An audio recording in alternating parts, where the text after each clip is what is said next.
नमस्कार किसान साथियों। आज हम जैसा कि आपको मेरे पीछे दिख रहा है, यहाँ बांसों का जो पूरा खेत में स्ट्रक्चर तैयार किया गया है, इसे हम जाल वाली खेती या हम झामे की जो खेती कहते हैं। और मेरे जस्ट पीछे की तरफ आप देखोगे तो खेती लगी हुई है जाल की। ये खेती है तोरई की खेती। सारी डिटेल से बताऊंगा कि कौन सी कंपनी की जो वैरायटी है वो लगी हुई है और क्या इसका प्रोडक्शन है, किस महीने में लगाई होगी और कौन सी वैरायटी है, सब चीज़ें जानकारी देंगे। इससे पहले मैं आपको दिखाना चाहूँगा कि ये जो इधर जो खाली खेत लगा हुआ है, इसके अंदर जो इस समय लगी हुई है वो है देसी वाली तोरी। ये देख सकते हैं आप, देसी तोरी। क्योंकि हमारे यहाँ दो तरह की तोरियाँ होती है, एक तो देसी तोरी होती है और एक होती है गिल तोरी। ये देखिए, मैं आपको गिल तोरी भी दिखा देता हूँ। ये होती है गिल तोरी, जिसे हम चिकनी तोरी भी कहते हैं।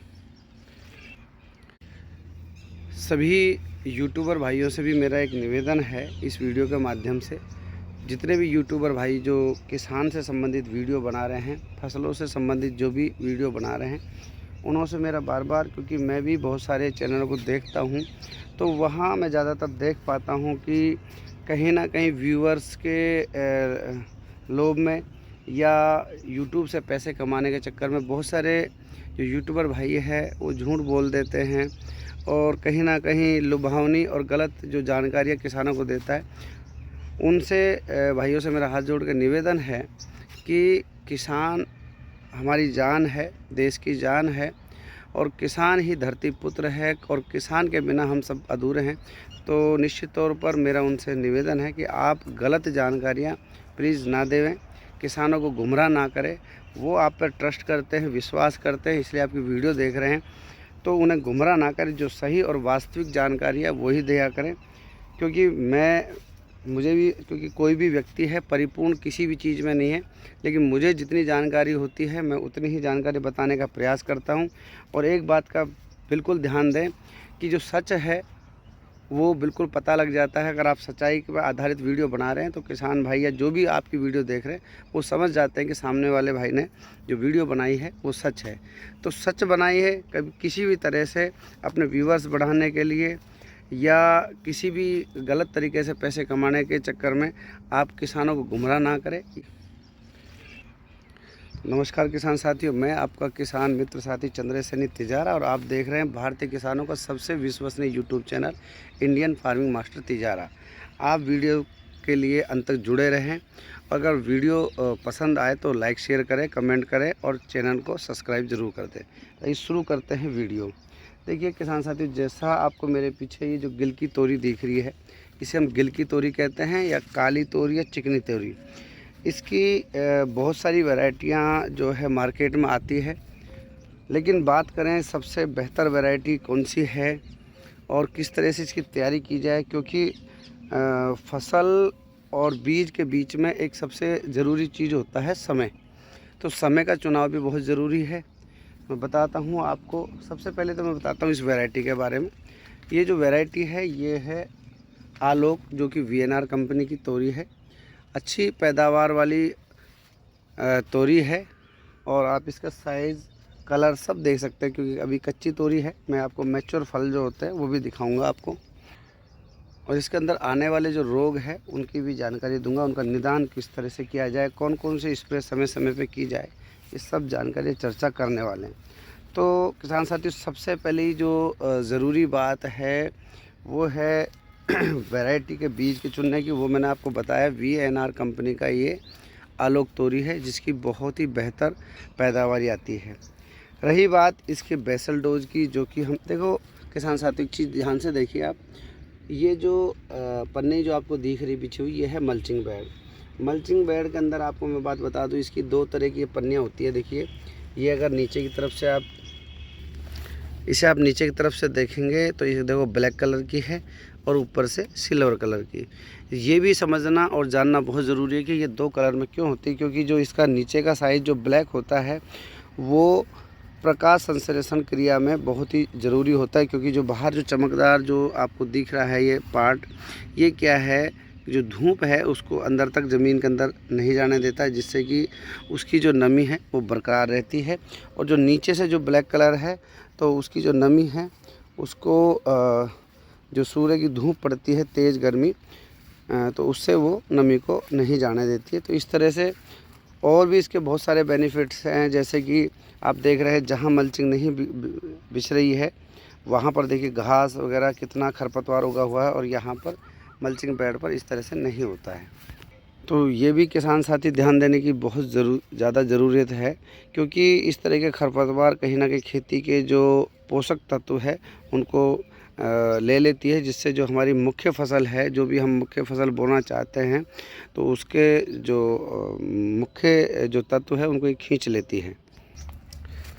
बात करें तैयारी की समय की, देखिए किसान साथियों, आजकल उच्च तकनीकी के बीज और उच्च तकनीकी ही किसान खेती में अपनाने लगा है। तो उससे क्या होता है कि जो पैदावारी है, जो बीज की बुआई हो लगभग सालों साल होती है।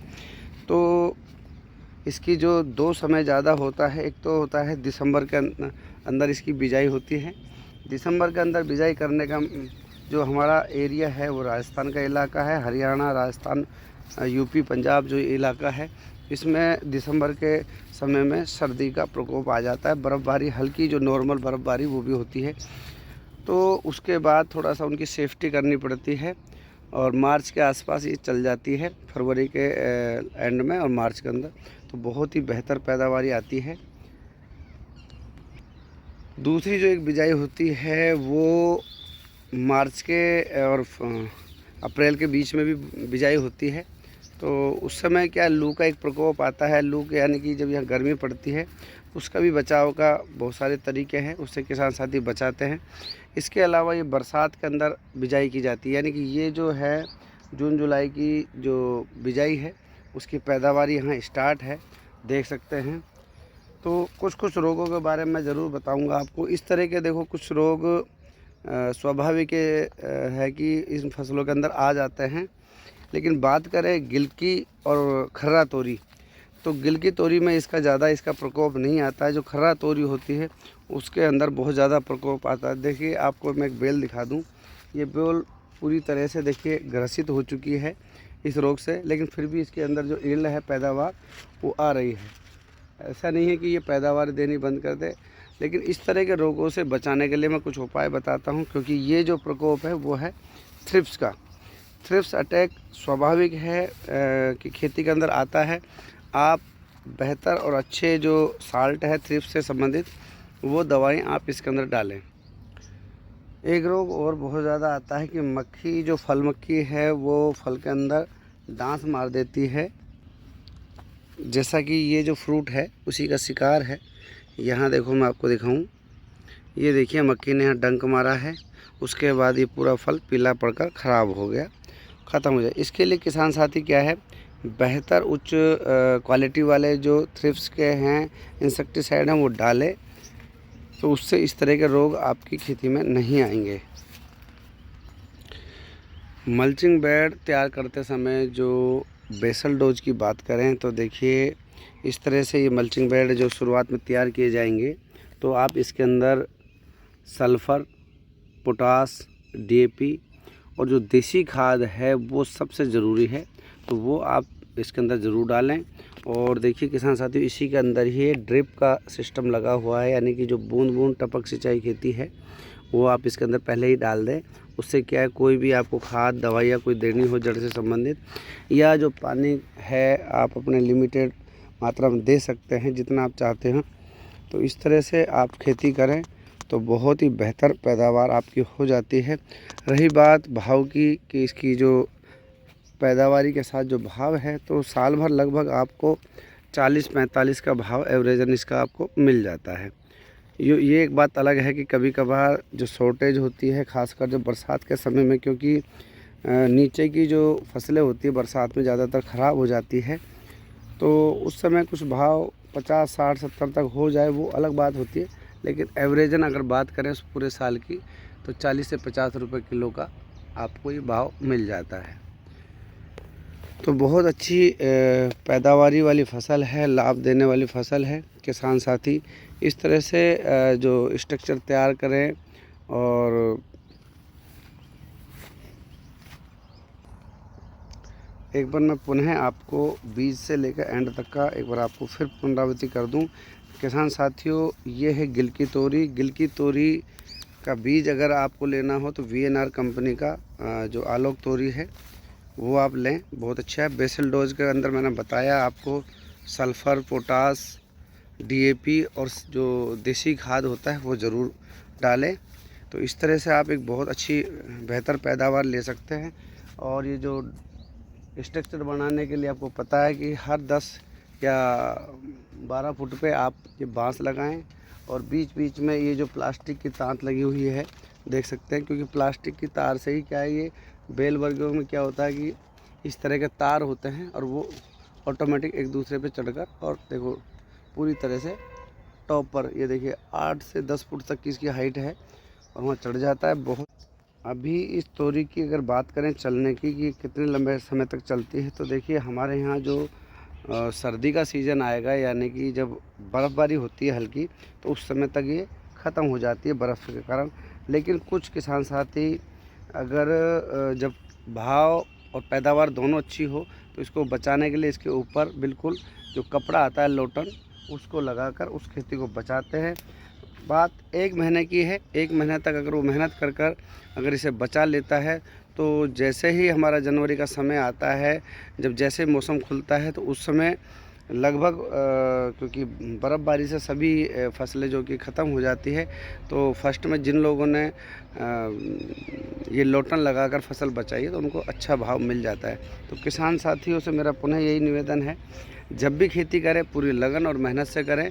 और जो खेती है उसके अंदर कुछ लोग कहते हैं कि खर्चा बहुत ज़्यादा आता है। मैं मानता हूँ अगर तकनीकी खेती से की जाए तो खर्चा वन टाइम के लिए आपको आएगा, लेकिन बहुत सारी परेशानी जो है वो ख़त्म हो जाती है और बहुत सारी पैदावारी जो है बहुत अच्छी होती है। तो किसान साथियों, आपने मेरी वीडियो को पूरा सुना, उसके लिए पुनः आपका सभी का बहुत बहुत धन्यवाद। अगर आपने चैनल को सब्सक्राइब नहीं किया है तो चैनल प्लीज़ सब्सक्राइब कर दीजिएगा। वीडियो अगर अच्छी लगी हो तो शेयर कर दीजिएगा। आप सभी किसान साथियों का पुनः बहुत बहुत धन्यवाद। आप सभी का दिन बहुत अच्छा हो, आपकी खेती अच्छी हो, बहुत अच्छी पैदावारी हो। इन्हीं शुभकामनाओं के साथ मैं चंद्र सैनी तिजारा, बहुत बहुत धन्यवाद। जय हिंद, जय भारत।